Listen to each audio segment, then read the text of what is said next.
Good evening, everyone. It's lovely to see such a big crowd here tonight. Thank you so much for joining us. Welcome to Cadogan Hall. I'm Flora Willson, and I'm really delighted to be here with you this evening for this pre-performance talk, and indeed for this Donizetti and Friends recital from Opera Rara. Sitting with me to my left is Roger Parker, opera scholar extraordinaire, and of course Opera Rara's repertoire consultant. Most important for this evening, he is the driving force behind Opera Rara's Donizetti Song Project. Roger, I feel as though we may have had quite a lot of conversations by now about the Donizetti Song Project. Some of you may even have heard them as part of our Lives in Song series. Could you perhaps fill in the basics for anyone who has escaped thus far hearing you explain what the Donizetti Song Project is? Well, yeah, it started as a as a kind of lockdown project between me and a colleague, Ian Schofield, who's also here in the audience. And we just thought, well, we've got to do something. So Donizetti, I knew, because I'd been working on him most of my life, wrote at least 200 solo songs. So you actually knew at that point that he had written all these songs and they just weren't known to the rest of us? Well, there was a catalogue which we knew was very full of mistakes and quite unreliable. But it suggested there were around 200. And in the end, as it turned out, 5 years later, there were actually about 200 solo songs, but not the 200 that the catalogue had listed. Many of those were duplicates and so on, but we discovered a lot more songs. And it's the gift that goes on taking, in a sense. Just in the last couple of weeks, Ian and I have been working on a new song that we discovered that we could make sense of only just recently. So this business of discovery has been, for me, I said I've been working on Donizetti all my life, or most of my life, but actually working on these songs has made me understand something completely different about the composer. So it's been an incredibly exciting experience. Just tell us a tiny bit about what state these sources are in. When we say you've been finding these things, what have you actually been finding? What have you been having to make sense of? Yeah, I mean, I would say about half of the songs were published in the 19th century, and sometimes published multiply, sometimes in different languages, and it's a question of working out which of those published versions is the one that's most reliable. And then another half of them are just present in manuscript copies, sometimes in the composer's hand, and sometimes not. And those are much more problematic because you have to work out whether they're actually by Donizetti. You have to decipher his handwriting. Which isn't always the clearest. Well, you edited I was going to say, I seem to remember. Well, yeah. So that proved very difficult. Also, what's very complicated with these songs is that basically they were social capital for Donizetti. He would write a song, go to someone's house for the evening, and the daughter of the house would sing the song, and he'd give them the manuscript, and then it disappeared forever. So the manuscripts, his individual manuscripts, tend to be scattered all over the place. If he went to someone else's house the week after and wanted to write that song again, he would literally write it out again, and it's always different. So in some cases, we have 4 or 5 different versions of the same song, which is remarkable. That he didn't, I mean, I think he wasn't deliberately making them different. It's just that he'd given away the manuscript, so he didn't have it anymore. So he made up another song with those same words. So the whole business of finding them has been actually sort of really consuming as an interest and incredibly exciting. So we've now got these 200 odd songs, thanks to you and that work that you've been doing. As you say, you've been working on Donizetti as a researcher for decades at this point. I won't stress that too much, because in case I made you feel sensitive about it. But for a long time, how is this changing your sense of Donizetti as a composer, to actually shift from thinking of him as an opera composer, above all, as so many of us know him, to a person who also wrote a lot of songs? Yeah, I think the basic thing about the thing that may seem surprising is that the vast majority of these songs have nothing to do with opera. They are not sketches for operatic arias or anything like that. They're quite different in all sorts of ways. There are songs, an opera aria will have to make its impact in 5 or 6 minutes. A song will usually make its impact in 2 minutes, sometimes 1 minute. So it's a much more economical genre. And what it brings out, I think, is fundamentally Donizetti's European kind of focus, that he's not just an Italian opera composer, and that his music is something which is worth thinking about in the context of larger European developments. So it makes, many of you here will happily exist in this ghetto, which is Italian opera, but there tends to be a place where Italian opera is thought of. And this makes it quite clear that Donizetti was, well, he partook of European Romanticism, and that a lot of these songs, if they weren't in Italian, if a lot of them are in French, if they were in German or something, you would immediately associate them with German or French composers. He has a European style when he's writing these. And so, in a sense, it broadened out the aspect, and I think that's very clear from tonight's programme. Well, let's talk a bit about that programme. So we obviously have various songs of Donizetti's on this programme. Let's think about those first. There are probably too many to talk about individually, but are there any particular things, any particular songs you think we should be listening out for? I think the way we've organised the programme, which is, I think works very well, is that each half will begin with a number of short Donizetti songs, and you'll get an idea of the range of the songs from that. And then there are some songs by Berlioz. We'll talk about those in a minute. And then the other singer, the singer who hasn't sung so far, will come on and sing one of Donizetti's longest songs. In the case of the tenor, this is about a poor, an apprentice monk who is assailed by thoughts from the devil on the night before he commits to his calling. And for the mezzo-soprano, it's a wild fantasy about a woman who believes that she can save Napoleon and bring him back into the European mainstream from St. Helena. As we were saying, European Romanticism, which we don't tend to think happened in Italy, but there we have Donizetti. Yeah. And these are from his Parisian years, but actually probably, I think it's quite difficult to work out, but they were probably actually written in Italy before he left for Paris in 1838. So they're a kind of they're written by the poetry is written by the same person, and they're kind of matching songs, but they're both about 12 minutes long, so they're very large. They're almost cantatas, if you want, and those centerpieces of both halves give you, I think, the extent of Donizetti's kind of fantasy as far as these are concerned. One of the things that we've talked about quite a lot around the Donizetti Song Project is that actually some of these songs are now having their modern first performances, effectively. They've not been heard for hundreds of years. Yeah. Is that the case for any of the songs on tonight's programme? Yes, it is. For instance, O ne me chasse pas, which Michael will be singing as part of that. It's, I don't think it's ever been heard in public before. It was in a book of songs which is in the Bibliothèque Nationale, not catalogued as by Donizetti, so it turned up,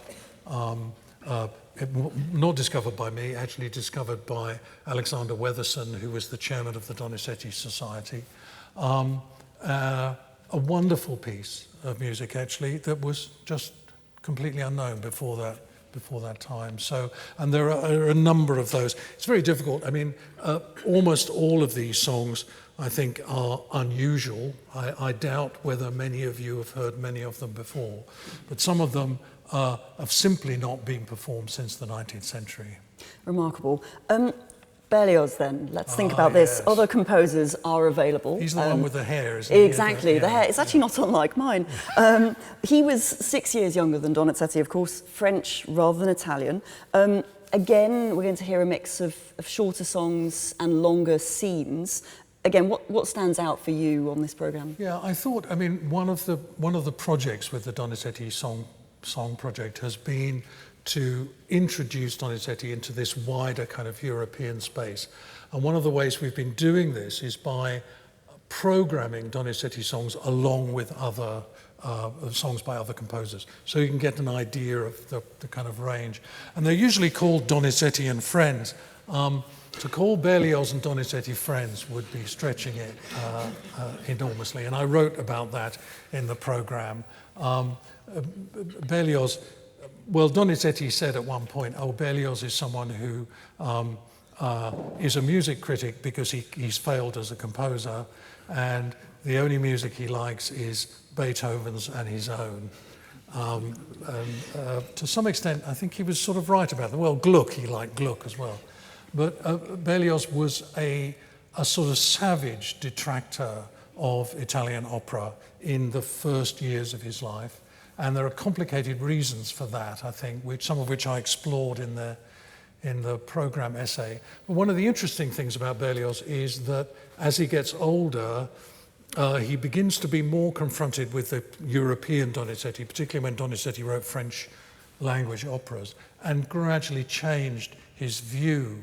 So they were antagonists, but eventually sort of came together a little bit. But the interesting thing, I think, is to hear Berlioz straight after Donizetti and see what you think about it, see what you think the main differences are and similarities between the two. Because we do tend to think of them in very different ways, where Berlioz's innovations essentially were harmonic, all those weird harmonies that he uses, whereas we think of Donizetti very much as a kind of lyrical composer. Yeah, and that's interesting. I think you'll immediately see one of the things that's different about the songs is that immediately in the Berlioz songs, the piano has more to do.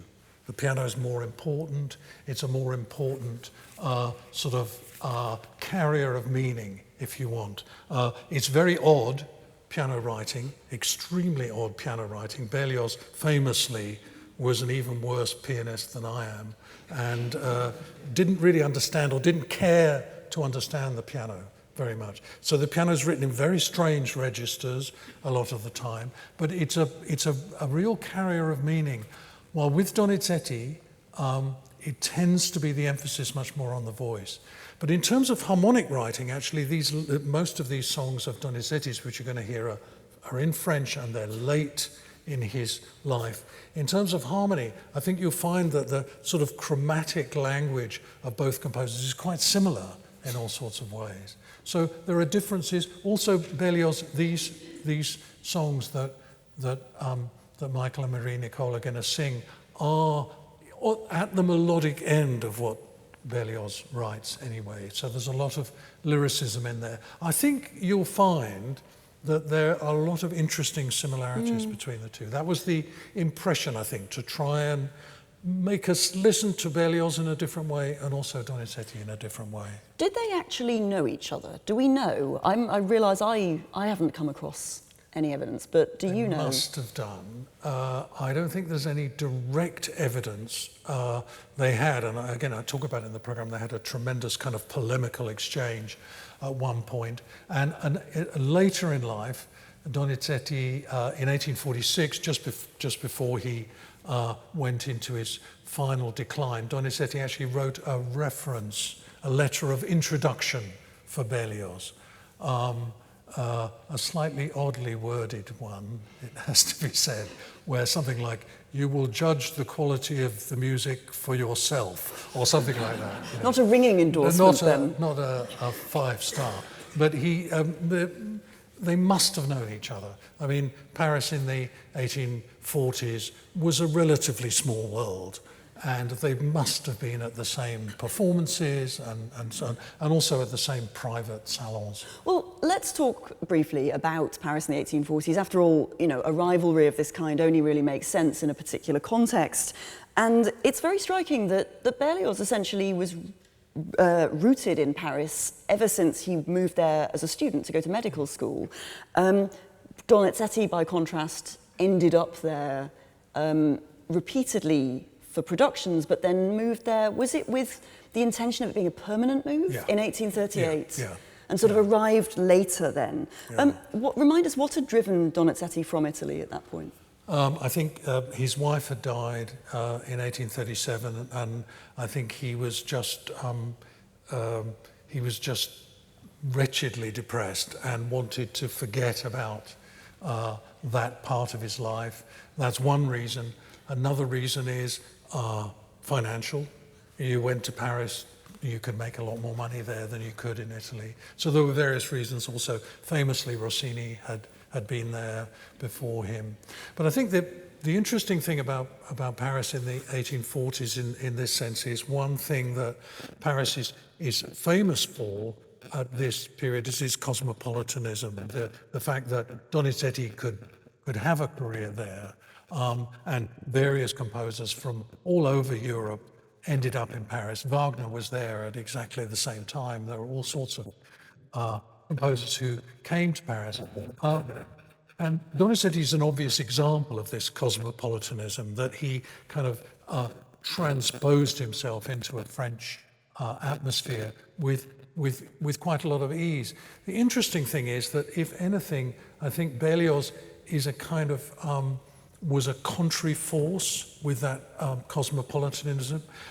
Berlioz famously did not like the influence on French music of foreign styles. And this is one of the reasons he was so anti-Donizetti originally. And he has this kind of quirky, Berlioz has this kind of quirky genealogy where he says he belongs to Gluck and Beethoven, kind of thing, which no one would think of, obviously. And there is some way in which Berlioz, I think they were at sort of opposite ends of this cosmopolitan pool that was going on. Berlioz had had such a miserable time in Rome when he won the Prix de Rome on the 4th attempt. Yeah. And then he just hated being at the Villa Medici. Yeah. He really didn't enjoy being part of that Italian musical culture at all. Yeah, and I think, the interesting thing about that is that Berlioz, as with everything, wrote a lot about Italy. He wrote a lot about that journey he had there. And it was clear that he had an incredible sort of romantic attachment to the idea of Italy. Any of you know the Trojans will know about that, these cries of Italie, this fabled place where the classics were. And one of the things that he couldn't stomach really when he got to Italy was modernity.